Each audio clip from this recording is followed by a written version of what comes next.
Ibu-ibu, mbak-mbak harap maju. Tambah satu lagi karpetnya, Ron.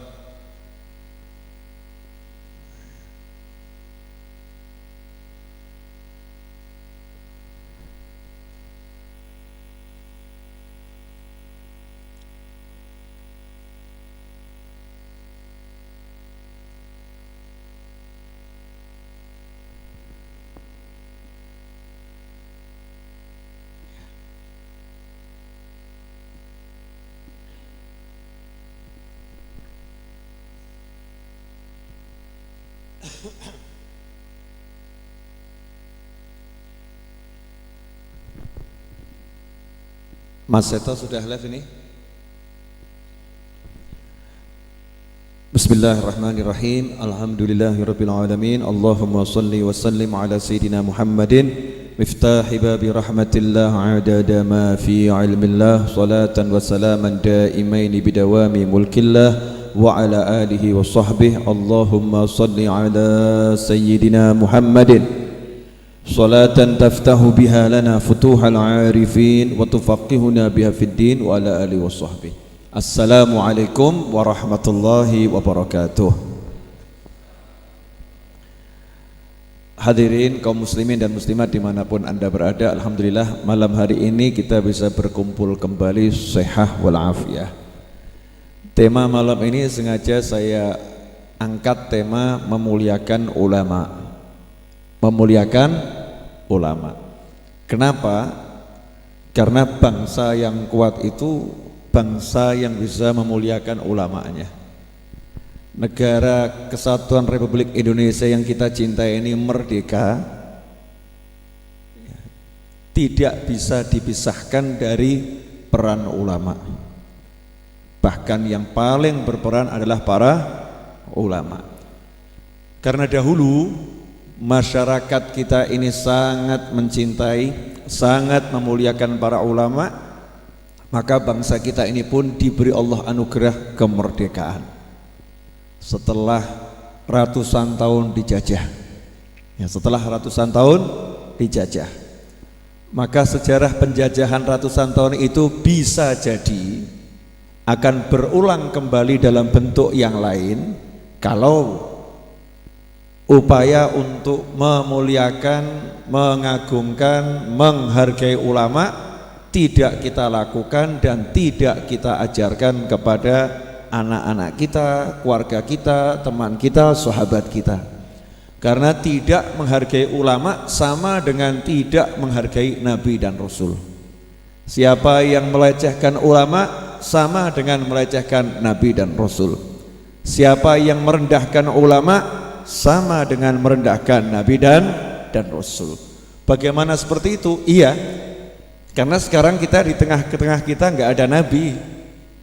Zahiran ya, secara fisik di tengah-tengah kita tidak ada Nabi, di tengah-tengah kita tidak ada Rasul. Nabi sudah meninggal, Rasul sudah meninggal. Nah, kita butuh sosok yang bisa dilihat, bisa didengar untuk dipanuti. Dan Rasulullah Muhammad sallallahu alaihi wasallam telah menjelaskan siapa kira-kira sosok-sosok tersebut yang menjadi penerus-penerus para nabi, penerus-penerus para rasul. Tiada lain sosok itu adalah al-ulama, para ulama. Dan sebagai warga negara Kesatuan Republik Indonesia yang kita cintai ini, kita seharusnya bersyukur karena negara kita negara dengan jumlah umat Islam terbesar di dunia, dan dengan ulama yang jumlahnya Masya Allah luar biasa. Di setiap daerah di situ ada ulamanya. Yang jadi pertanyaan, sudahkah kita menghargai para ulama tersebut?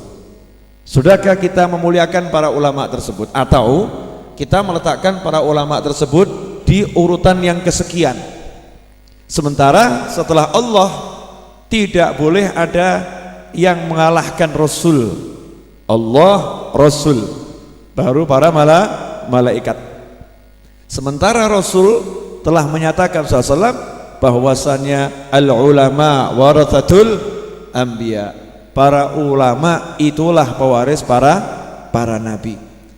Kalau baginda Muhammad SAW sudah menyatakan para ulama adalah pewaris para nabi, maka bagi kita setiap muslim setelah Allah, Rasul Muhammad SAW, Anbiya wal Mursalin, maka yang tertinggi bagi kita adalah para ulama. Ini harus diajarkan kepada setiap muslim. Wajib kamu memuliakan ulamamu, wajib kamu menghargai ulamamu, wajib kamu mengagungkan ulamamu. Kalau sudah ulama tidak dihargai, tidak diagungkan, tidak dimuliakan, maka wibawa umat Nabi Muhammad sallallahu alaihi wasallam sudah tidak ada lagi. Dan kita sebagai bangsa tidak akan berwibawa kalau kita tidak mengagungkan ulama, karena mayoritas penduduk negeri yang kita cinta ini beragama Islam. Maka setiap muslim harus mengagungkan ulamanya, memuliakan ulamanya. Kalau tidak, bangsa ini akan menjadi lemah dan lemah. Dikhawatirkan penjajahan bisa berulang kembali. Bentuknya mungkin berbeda. Ya, bentuknya mungkin berbeda. Nah, ini kenapa ya saya angkat tema ini? Ya, saya angkat tema ini karena yalah menyikapi kejadian-kejadian di akhir tahun 2017 ini kan. Kita kalau ada orang buat acara di TV itu namanya apa itu? Kalau akhir tahun kaleidoskop ya. Ini kan ada yang paling 7 gadget yang paling laku. Ada kan? Ya, handphone yang paling sip di 2017. Nah, ini tema yang paling saya anggap penting diangkat 2017 adalah memuliakan para ulama. Ya, memuliakan para ulama. Kalau kita lihat pahlawan-pahlawan nasional itu coba lihat tuh. Dari mulai Pangeran Diponegoro, ya, Imam Bonjol dan yang lain. Itu ulama-ulama yang berjuang untuk kemerdekaan bangsa kita ini. Yang mengusir penjajah siapa itu? Para ulama. Karena kalau udah para ulama teriak, ya, sekali ulama itu teriak, maka umat bergerak. Ya, ulama teriak, umat bergerak. Tapi kalau Anda yang teriak, mungkin orang bilang edan nih.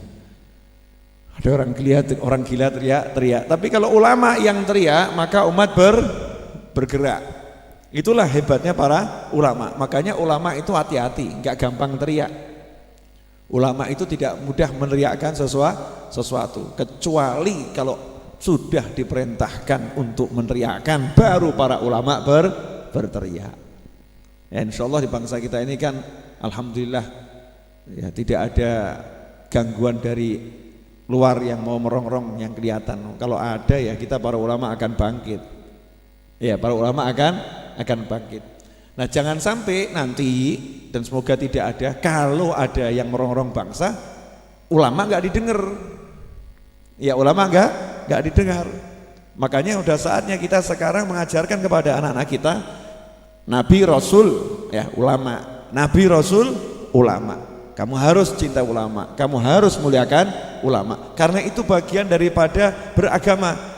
Jadi muslim yang beragama itu yang cinta ulama, muslim yang beragama itu yang menghargai ulama, muslim yang beragama itu yang mengagungkan ulama. Kalau dia tidak mau mencintai ulama, dia tidak mengagungkan ulama, maka sama dengan dia telah membunuh para nabi dan rasul. Kenapa? Ulama adalah pewaris beliau-beliau semua.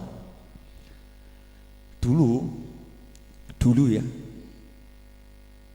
pemabuk zaman dulu, pejudi zaman dulu, itu kalau dengar ada ulama diganggu marah semua.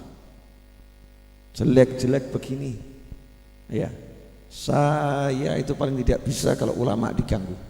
Betul kan? Kalau zaman sekarang kita yang nggak mabuk, kita yang nggak judi, mencaci ulama. Ini naudzubillah min dzalik. Jangan sampai begitu, mabuk tidak, judi tidak, menghina ulama. Kok lebih bagus yang dulu ya, mabuk, judi, gak berani menghina ulama, justru siap mati demi para ulama. Nah, ini Mari kita ajarkan kepada anak-anak kita ta'zim ulama. Karena kelak di hari kiamat yang bisa ngasih syafaat siapa? Kalau Nabi Rasul udah pasti nggak usah dibahas. Apalagi baginda Muhammad SAW ya. Kalau Nabi Rasul itu pasti. Cuman kita mau dikenal Nabi dan Rasul, yang mau nganter siapa? Tolong ya, saya mau minta tolong sama Rasulullah, tolong ngantarkan. Yang ngantarkan siapa? Yang bisa ngantarkan ya ulama. Ulama yang mengantarkan, ya Rasulullah, ya ini teman saya, ya Rasulullah, ini murid saya, tolong beri syafaat. Yang bisa mengantarkan adalah para ulama. Makanya di hadis disebutkan yashfa'u yaumal qiyamah thalath. Kelak di hari kiamat yang bisa memberikan pertolongan, yang bisa nolong di hari kiamat, ya cuma 3 kelompok manusia secara garis besar. Siapa itu? Yang pertama al-anbiya, yaitu para nabi. Yang kedua al-ulama, yaitu para ulama. Yang ketiga thumma syuhada, yaitu para syuhada, orang-orang yang gugur fi sabilillah. Sementara kita nggak punya nih kenalan syuhada. Pahlawan-pahlawan udah wafat dahulu kala dalam berjuang memerdekakan bangsa ini, nggak punya kenalan syuhada. Kenalan Nabi, kita bukan sahabat. Ya kenalan Nabi kita juga bukan sahabat. Yang paling dekat paling mungkin ya ulama ini buat kita semua. Yang paling mungkin ulama ini nanti akan mengantarkan kita kepada para syuhada dan mengantarkan kita kepada baginda Muhammad sallallahu alaihi wasallam. Makanya syafaat ulama inilah yang diajarkan oleh orang-orang tua. Dibawa anaknya digandeng, ditemukan kiai, ditemukan guru, ditemukan habib, ditemukan ustadz, diajari untuk ngepel musola, ngepel pesantren, jadi tukang sapu di pesantren. Semua itu dengan harapan apa? Biar nanti dapat syafaatnya ulama tersebut, biar dapat syafaatnya Pak Yai, biar dapat syafaatnya sang habib, biar dapat syafaatnya sang ustadz. Tujuannya itu, nggak ada yang lain, nggak ada yang berani pamer. Oh saya sholat udah bagus, nggak butuh ulama. Oh saya sholat udah hebat, nggak butuh sama pertolongannya habib atau kiai sama ustadz, nggak butuh saya. Saya udah hebat dengan sendirinya. Muslim yang baik nggak mungkin ngomong seperti itu. Selalu merendahkan diri. Saya nggak punya apa-apa, saya butuh ditolong ulama ini. Makanya saya mau kumpul sama ulama. Sayyidina Abi Darda radhiyallahu taala anhu dalam sebuah hadis, di situ kan disebutkan bagaimana Rasul menjelaskan kalau para nabi dan rasul itu tidak meninggalkan apapun, dirham wala dinar. An Abi Darda radhiyallahu anhu qala sami'tu Rasulullah sallallahu alaihi wasallam yaqul man salaka tariqan yaltamisu fihi ilman sahhalallahu lahu tariqan ilal jannah wa innal malaikata la tadhu ajnihataha li talibil ilmi ridwan bima yasna wa innal alima yastaghfiru lahu man fis samawati wa man fil ard hatta al hitanu fil ma wa fadlul alimi ala al abid ka fadlil qamari ala sa'iril kawakib wa innal ulama warathatul anbiya innal anbiya lam yuwarrithu dinaran wala dirhaman innama warathul ilm faman akhadahu akhadha bi hadhin wafir. Rawahu Abu Dawud wa Tirmidzi wa Ibnu Majah wa Ibnu Hibban fi Sahihih wal Baihaqi. Ini hadisnya panjang ya. Singkatnya saya mau ambil kutipan saja. Sesungguhnya para nabi dan rasul itu tidak mewariskan dinar maupun dirham. Tapi yang diwariskan adalah para ulama. Al ulama warathatul anbiya. Yang diwariskan adalah ilmu. Ilmu ini yang megang para ulama. Sehingga ulama adalah pewaris para nabi. Pertanyaan saya buat hadirin semua nih, pemirsa dimanapun Anda berada, sudahkah di hati kita ada perasaan seperti itu? Ketemu ulama seperti ketemu nabi, sudah belum? Atau ketemu ulama biasa-biasa saja, teman main saya masa kecil? Ada ta'zim enggak di hatinya, pengagungannya sama ulama? Kalau saya kemarin semalam dari Aceh bertemu dengan Ustadz Abdul Somad, alhamdulillah saya melihat warga Aceh itu cintanya sama ulama luar biasa. Di bandara itu ya, mau keluar dari bandara aja hampir nggak bisa. Semua pengen nubruk, pengen cium tangan, ya pengen meluk. Pejabat nggak akan disambut seperti itu. Iya, orang kaya nggak akan disambut seperti itu. Ustadz Abdul Somad yang bentuknya nggak jelas. Bentuknya nggak jelas, biasa gitu ya.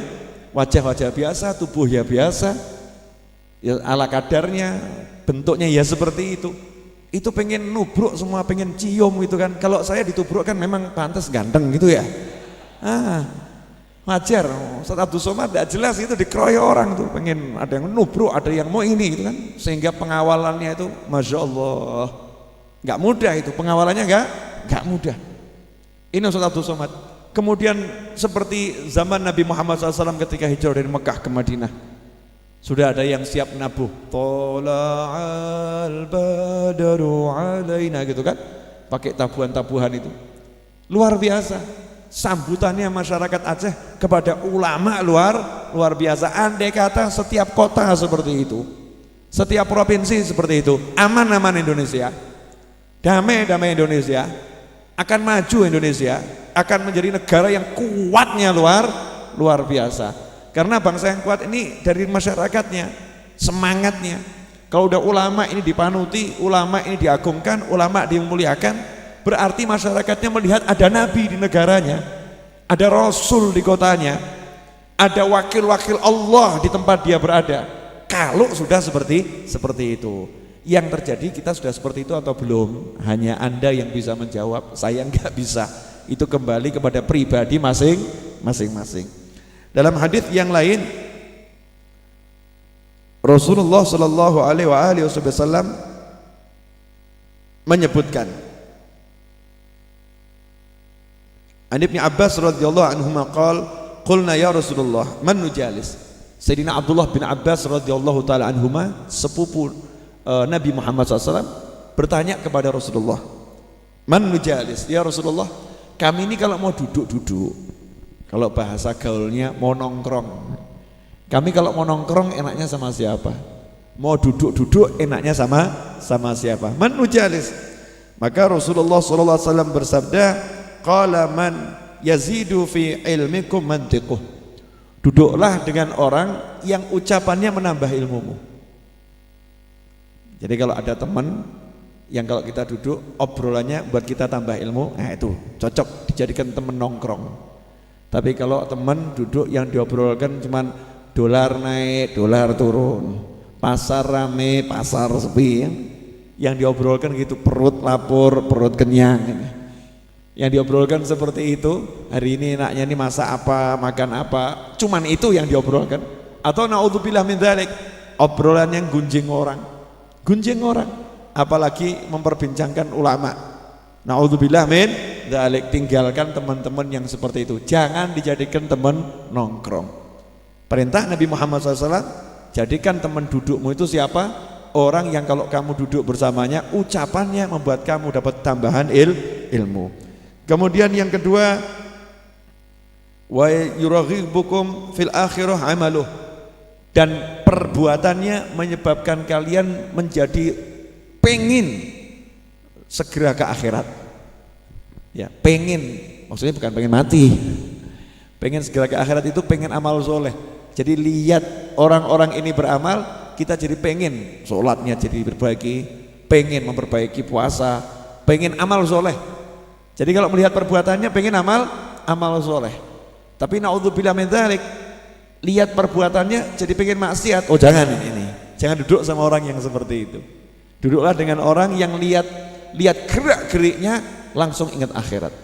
Lihat gerak-geriknya langsung pengen sholat. Lihat gerak-geriknya langsung sadar, oh saya udah lama kurang istighfar. Lihat gerak-geriknya langsung pengen sedekah. Kalau ada teman yang seperti itu, orang yang seperti itu teman duduk yang bagus. Itulah orang yang pantas dijadikan sebagai teman duduk. Kemudian Rasul melanjutkan, wa yuzahidukum fid dunya fi'luh. Dan kalau kalian lihat kehidupannya, maka menyebabkan kalian zuhud terhadap dunia. Mohon maaf, duduk sama orang yang duitnya banyak, tapi enggak ukhrawi. Setiap duduk yang diobrolkan, handphone saya baru loh nih, Galaxy Note 8. Yang satu Samsung S8 Plus. Saya baru beli mobil loh nih, ini harganya 3M. Jadi ini yang diobrolkan semua duit. Ya, dan kita jadi pengen punya duit tapi lupa akhirat. Faham ya? Jadi nggak ingat akhirat tapi ingat dunia. Kalau ada orang yang seperti itu, jangan dijadikan teman duduk, jangan nongkrong sama orang yang seperti itu. Karena buat kita lupa pada akhirat, cuman keduniaan saja yang ada dalam diri kita. Tapi sebaliknya, kalau kita lihat perilakunya, gaya hidupnya membuat kita jadi tidak pengen meletakkan dunia dalam hati, itu dekat sama orang seperti itu. Contoh, ada orang kaya seperti di Palembang, wali duit, ya namanya wali duit, kayanya luar biasa. Rumahnya itu seperti kantor wali kota itu. Bukan rumah dinas wali kota loh ya, seperti kantor wali kota. Megahnya luar biasa. Saya pernah main ke sana. Ya, main setelah ceramah, diajak main sama teman saya. Ayo mampir ke rumahnya wali duit. Kaget saya, wali duit. Iya. Ono wali duit ya, ajib. Cocok, saya perlu nih biar ketularan. Jadi wali duit juga. Wali duit. Bagaimana wali duit ini? Beliau itu paling marah kalau ada orang miskin datang ke rumahnya minta sumbangan, apalagi minta zakat, marahnya luar biasa. Kok bisa seperti itu? Iya, karena beliau setiap tiba masa pembagian zakat dan itu dipilih bulan Ramadan, beliau panggil habib-habib, ustadz-ustadz ke rumah beliau, kemudian dipertemukan dengan bendaharanya, ya, dan kemudian dengan bagian kantornya dibuka data pembukuan 1 tahun, asetnya, stoknya, semua duitnya. Ini kekayaan saya di perusahaan, di rumah, semua ini. Silahkan kalian habib-habib, ustadz-ustadz, guru-guru ngobrol dengan bendahara saya, tolong dihitungkan zakat saya. Tolong dihitungkan zakat saya. Kalau sampai ada kurang 1 rupiah, nanti di akhirat kalian yang bertanggung jawab sama Allah Ta'ala. Saya orang bodoh gak bisa ngitung zakat, yang mudeng kalian. Masya Allah. Ada orang kaya yang berani buka hartanya kepada ulama? Ulama jangan sampai tahu harta kita. Kenapa? Nanti diminta sumbangan, nanti proposal masuk. Naudzubillah min dzalik. Kemudian wali duit ini manggil nih Pak RT itu dikumpulkan, ditanya, di kampungmu, di RT-mu orang miskinnya ada berapa, namanya siapa, didata semua. Tugasmu menyalurkan zakat saya kepada beliau-beliau. Kalau sampai ada 1 orang miskin di kampungmu datang ke rumah saya, kamu yang saya tuntut di akhirat. Karena Allah merintahkan orang kaya menyerahkan zakat kepada orang miskin, bukan orang miskin disuruh ngambil zakat ke rumah orang kaya. Ini wali duit ini. Nah, kumpul sama orang kaya yang seperti ini. Jangan kumpul sama orang malas, tapi gayanya zuhud. Mas kok pakai sandal seperti itu? Iya, zuhud. Padahal eman-eman sama duitnya, eman-eman sama hartanya. Ini naudzubillah min dzalik. Kumpul sama orang yang perbuatannya buat kita jadi gak pengen sama dunia gitu. Dunia diletakkan di kantong, gak diletakkan dalam hati. Ini perintah Nabi Muhammad sallallahu alaihi wasallam, yang ucapannya buat tambah ilmu. Nah sekarang siapa itu? Jangan sampai orang yang statusnya ngurangi ilmu, statusnya di Facebook, statusnya di WhatsApp, ya di YouTube dia kirim share-sharean, yang menyebabkan kita justru jauh dari akhirat. Tapi kalau ada satu di YouTube atau di Facebook atau di WhatsApp, orang yang menyebarkan kalimat-kalimat yang bawa kebaikan, ya udah join saja sama orang-orang seperti itu. Tapi kalau orang itu nggak membawa kebaikan, singkirkan, unlike, ya, kemudian tadinya subscribe batal, cabut subscribe-nya, tinggalkan orang-orang yang seperti itu. Dengan sendirinya nanti tidak laku. Nah kadang kita ini enggak, justru senangnya kumpul sama yang model begitu. Wah ini kontroversial nih, cocok ini. Ya naudzubillah min dzalik. Ikhwani rahimakumullah. Kalau kita lihat orang-orang terdahulu bagaimana menghormati para ulama, kita bisa contohkan bagaimana Imam Ahmad bin Hanbal radhiyallahu anhu menghormati Imam Syafi'i.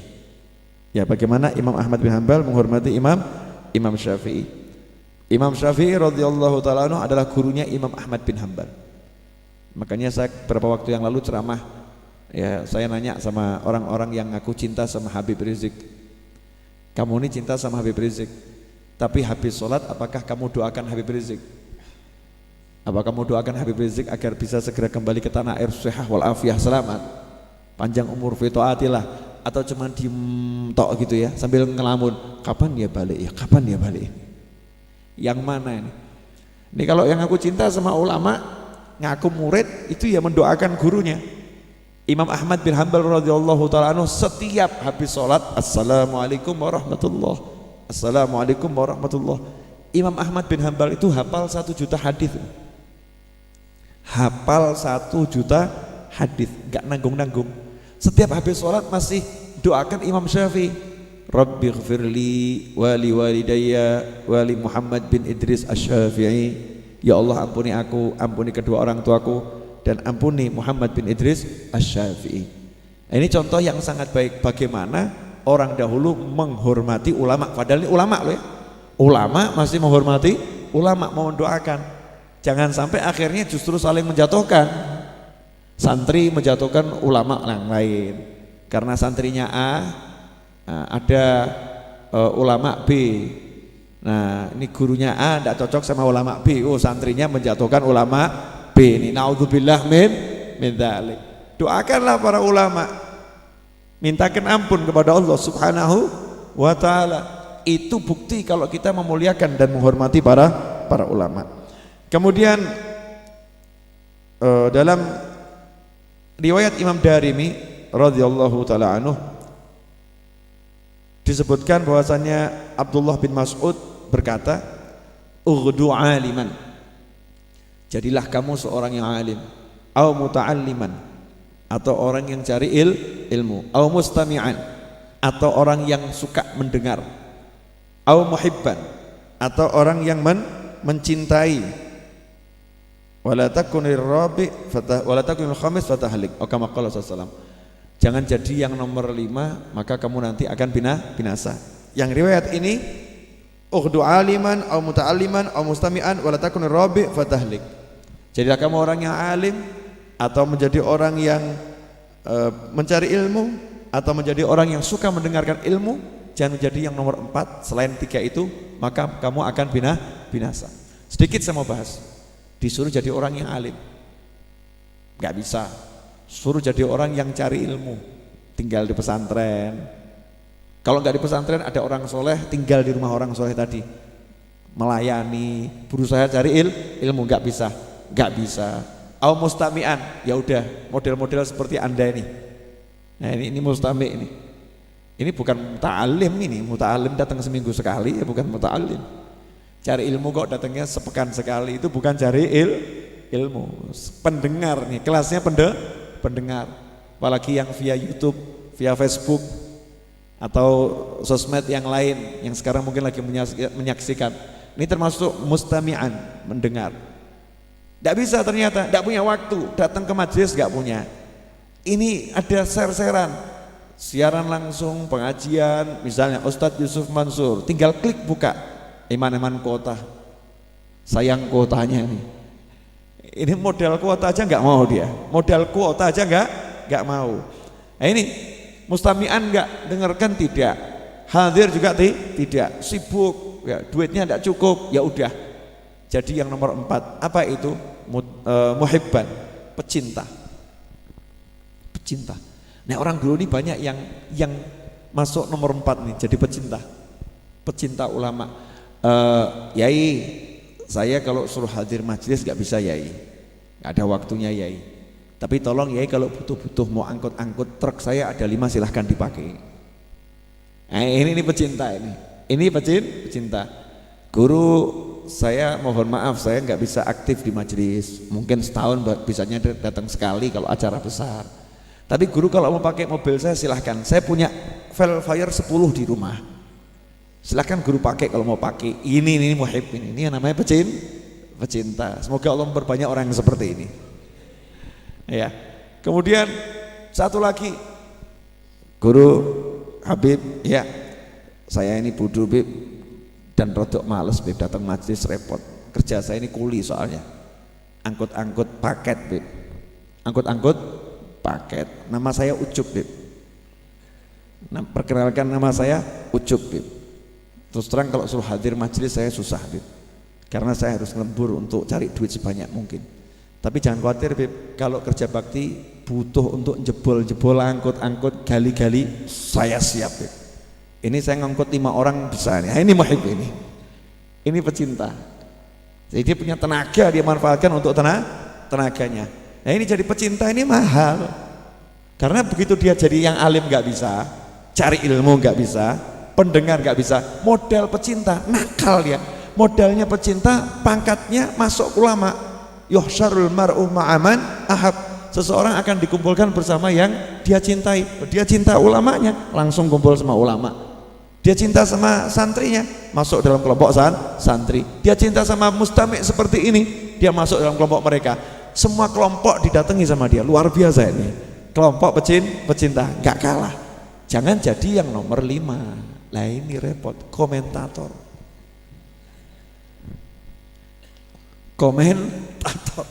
Apa itu Ustadz itu paling keliling cuman cari amplop. Nah ini komentator.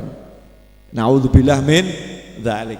Apa itu tuh Syekh Fulan tuh ngapain tuh, orangnya masih begini. Nah ini komentator. Komentator negatif maksud saya, bukan pecinta. Ya, tapi komentarinya yang negatif, yang enggak baik. Apa sabda Nabi Muhammad SAW? Wala takunil khamis fatahlik. Jangan kamu jadi yang nomor 5. Jangan pernah menjadi yang nomor 5. Kenapa? Fatahlik, kamu pasti binasa. Saya mau nanya, kalau Nabi Muhammad SAW bilang kamu pasti binasa, kira-kira orangnya bisa selamat enggak? Selamat di dunia mungkin bisa. Tapi selamat di akhirat, no way. Tapi biasanya di dunia enggak selamat, di akhirat enggak selamat. Di dunia enggak selamat, di akhirat enggak selamat. Kenapa? Jadi yang nomor 5, komentator. Makanya Anda yang punya Facebook, ya, jangan suka komentari yang negatif ulama. Ya, jangan suka komentari negatif ulama. Udah, kalau nggak cocok diem saja. Nggak cocok diem. Kenapa? Karena Anda tidak punya kapasitas untuk menilai orang ini benar atau orang ini salah. Tidak bisa. Ya karena ulama itu bertindak sesuai hikmah. Sesuai hikmah. Contoh, boleh saya kasih contoh. Nabi Khidir alaihissalam lihat perahunya dipecah, dirusak. Padahal beliau naik perahu itu gratis. Naik kapal gratis, begitu naik ada bagian kapal yang dirusak pakai kapak. Saya mau nanya, Nabi Khidir benar atau salah? Loh, menurut Anda kalau kasat mata kok, betul atau salah? Salah. Sama itu yang dilihat oleh Nabi Musa. Nabi Musa tidak komentari negatif, cuma nanya, kenapa? Pertanyaan, kenapa ini dirusak? Nanya boleh, tapi kalau komentari negatif tidak boleh. Ini orang gak bener, sudah ditolong rusak kapal. Ini Kiai Habib macam apa ini? Gak boleh. Karena ulama gak mungkin bertindak tanpa punya alasan. Tanyalah apa alasannya, ada apa sebetulnya? Nanya. Nah ini yang diajarkan seperti itu.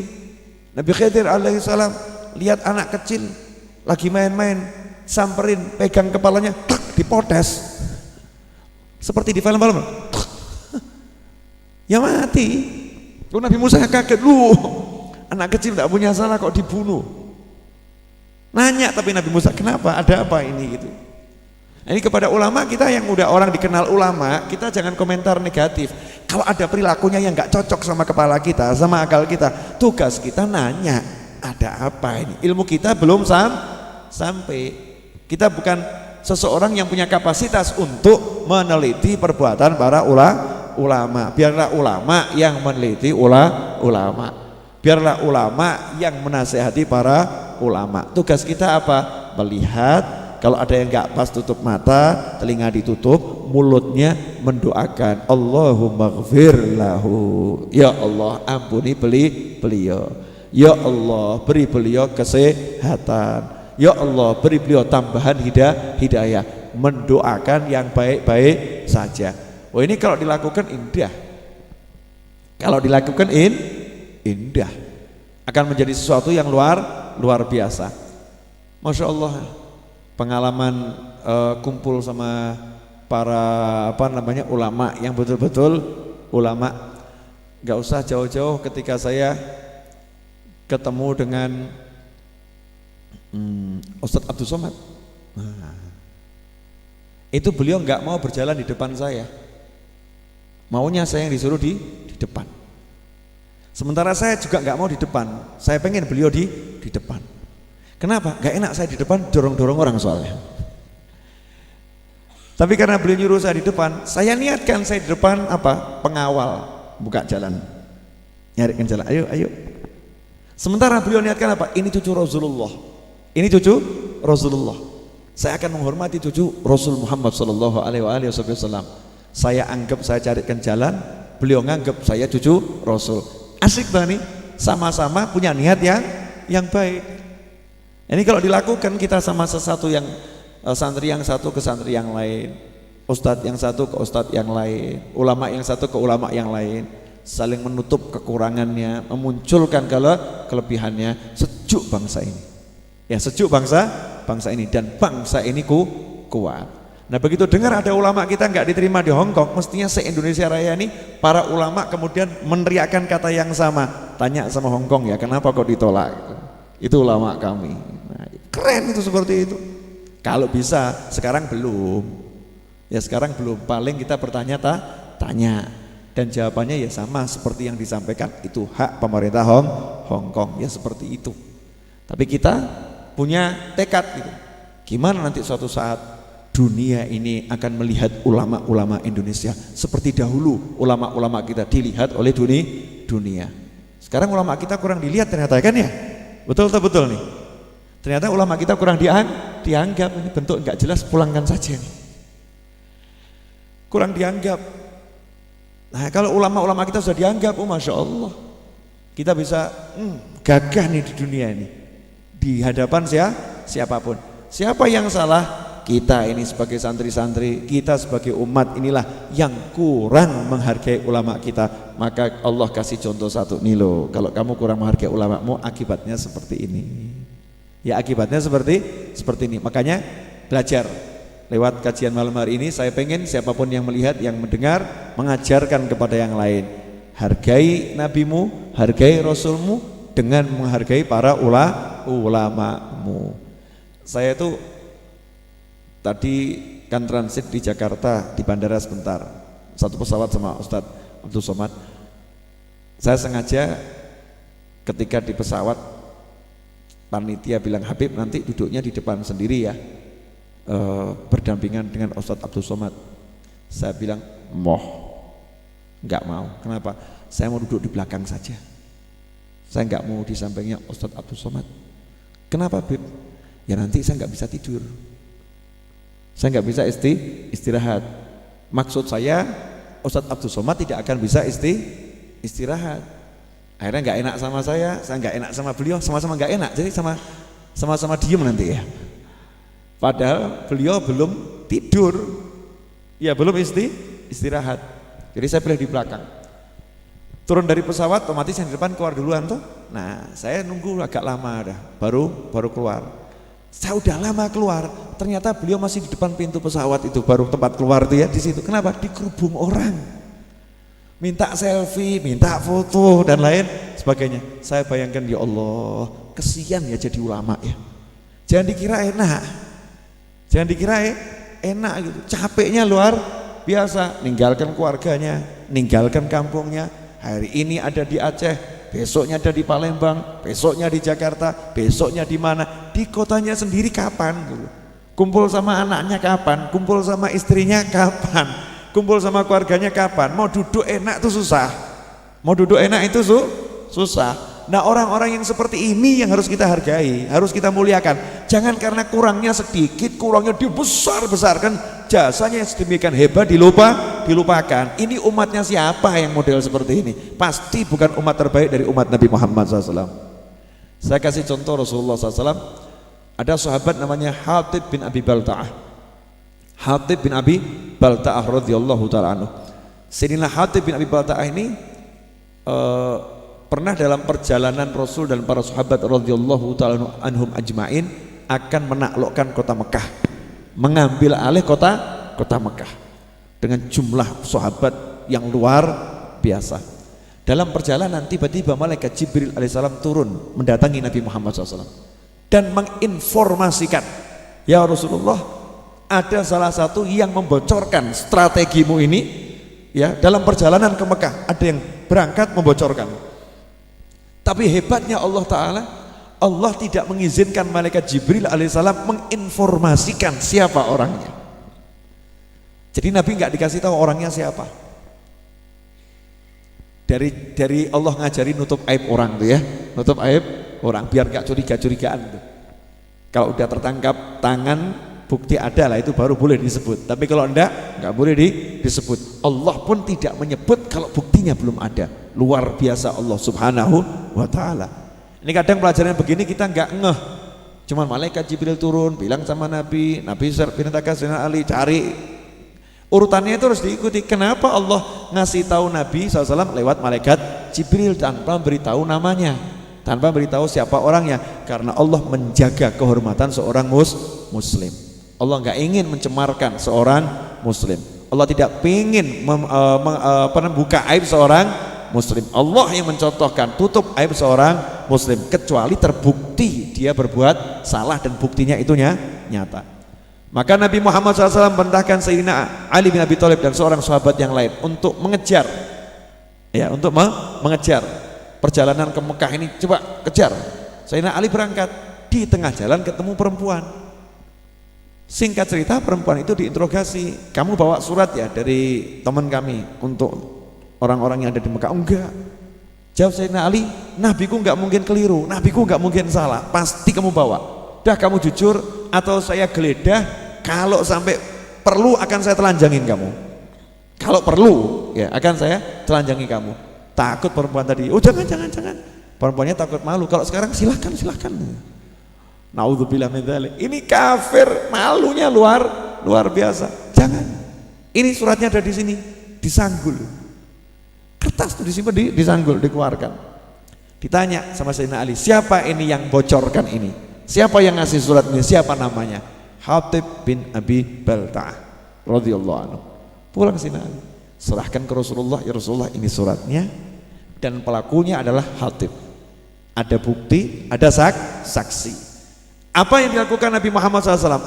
Apakah menghukum tanpa memberikan kesempatan kepada yang berbuat untuk menjelaskan alasannya? Tidak. Sayyidina Umar bin Khattab radhiyallahu anhu langsung mengeluarkan pedang dan mengatakan, da'ani ya Rasulullah, izinkan aku memenggal leher munafik ini. Maka Rasulullah SAW mengatakan, Umar jangan begitu, ya jangan seperti itu. Dipanggil Hatib, kenapa kamu kok bocorkan rahasia kita? Ada apa? Bayangkan nih, rahasia perjalanan Nabi Muhammad SAW, rahasia bukan lagi negara nih, rahasianya Nabi dibocorkan. Sesuatu yang nggak boleh dibocorkan. Rasul nanya kepada Hatib, ada apa kamu kok seperti itu? Maka dijawab, saya nggak menentang Islam, saya nggak murtad ya Rasulullah, saya cinta sama agama saya. Hanya saja saya ini kan punya harta di Mekah yang waktu hijrah ditinggal tuh. Nah, nanti kalau Mekah ini ditaklukkan, takutnya terjadi penjarahan. Nah, saya cuma ngasih tahu orang tersebut untuk mengamankan harta saya yang ada di Mekah. Gak ada niatan yang lain. Disitulah muncul sabda Nabi Muhammad SAW, wahai Umar, la'allallah, sungguhnya Allah itu sudah melihat kepada semua sahabat yang ikut perang Badar, dan Allah mengatakan, i'malu ma syi'tum fa inni qad ghafartu lakum. Silahkan kalian berbuat apapun, aku sudah mengampuni kalian semua. Dan Hatib salah satu di antaranya. Sama Rasul bukan dihinakan, bukan dicela, diangkat derajatnya. Orang ini yang sudah dapat ridhonya Allah Ta'ala, jadi tutup atas kesalahannya. tutup buku. Salahnya nggak usah diingat. Yang penting sudah aman, rahasia tidak bocor. Ya udah, ini justru diangkat derajatnya sama Rasul. Dia berbuat apapun Allah ridho kepadanya. Jadi Umar, kamu nggak boleh seperti itu. Bil makna demikian. Keren atau nggak keren nih? Keren atau nggak keren? Nah ini belum jelas, lihat Ustadz langsung komentari.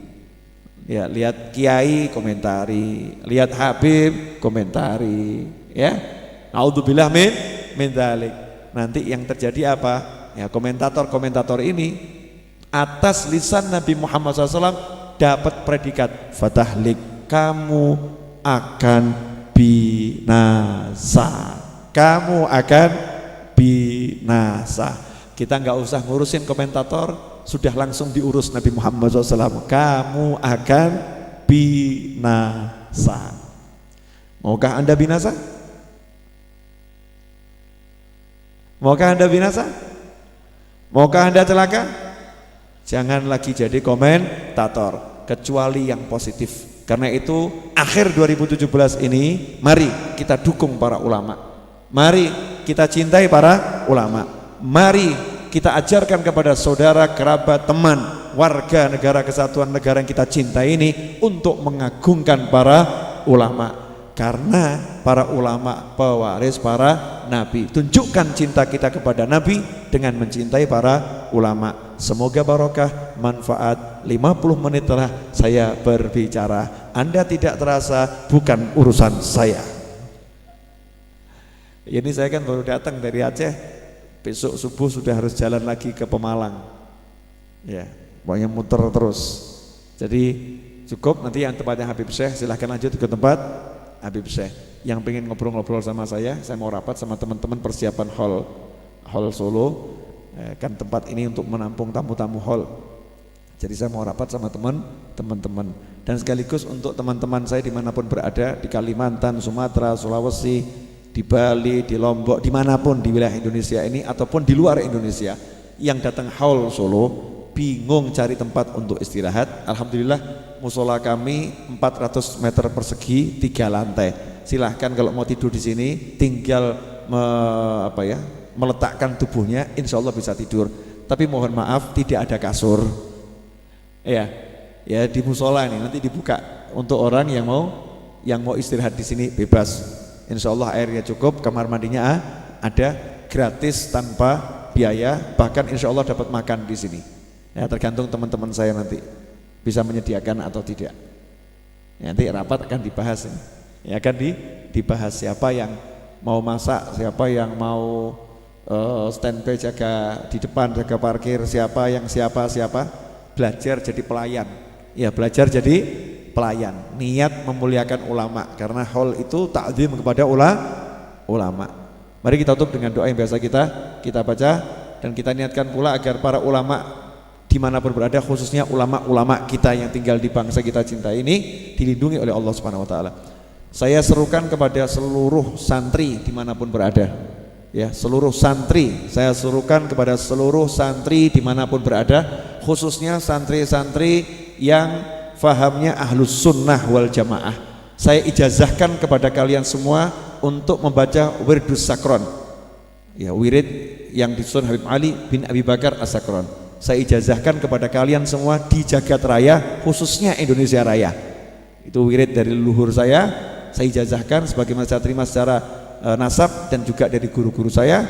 Tolong dibaca tiap hari minimal 1 kali untuk Anda, 1 kali niatkan untuk para ulama ahlus sunnah wal jamaah NKRI dimanapun berada, khususnya agar dijaga dan dilindungi oleh Allah Subhanahu Wa Taala dari segala macam mara bahaya, bala, bencana dan fitnah. Itu bukti cintamu kepada ulamamu. Saatnya berdoa, angkat tangan. Baca sehari 2 kali, pagi dan menjelang maghrib.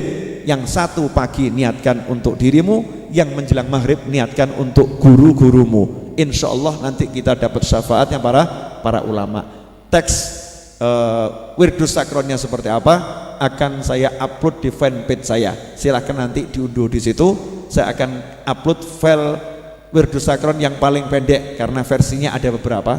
Saya mau ambil versi yang saya dapat dari guru saya, ada 2 versi. silahkan dipakai mana yang pengen nanti. Ya, ajaztukum jami'an kama ajazani masyayikhi wa ajdadi. Qabil ijazah. Ya, gitu jawabannya. Saya terima ijazahnya. Ya. Allahumma salli wa sallim ala sayyidina Muhammadin miftahi babi rahmatillah adada ma fi ilmillah salatan wa salaman daimaini bidawami mulkillah wa ala alihi wa sahbihi. Allahumma ij'al fi ta'atika farahi wa sururi wa fi mardatika jami'a umuri.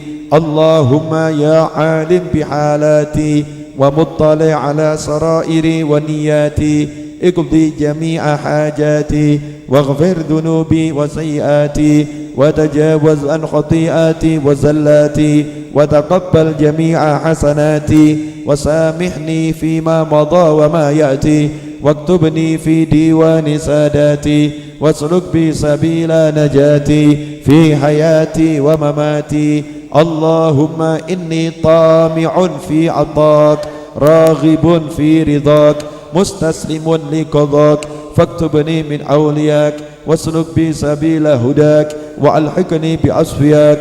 وصلى الله على سيدنا محمد وآله وصحبه وسلم. الحمد لله رب العالمين. آمين.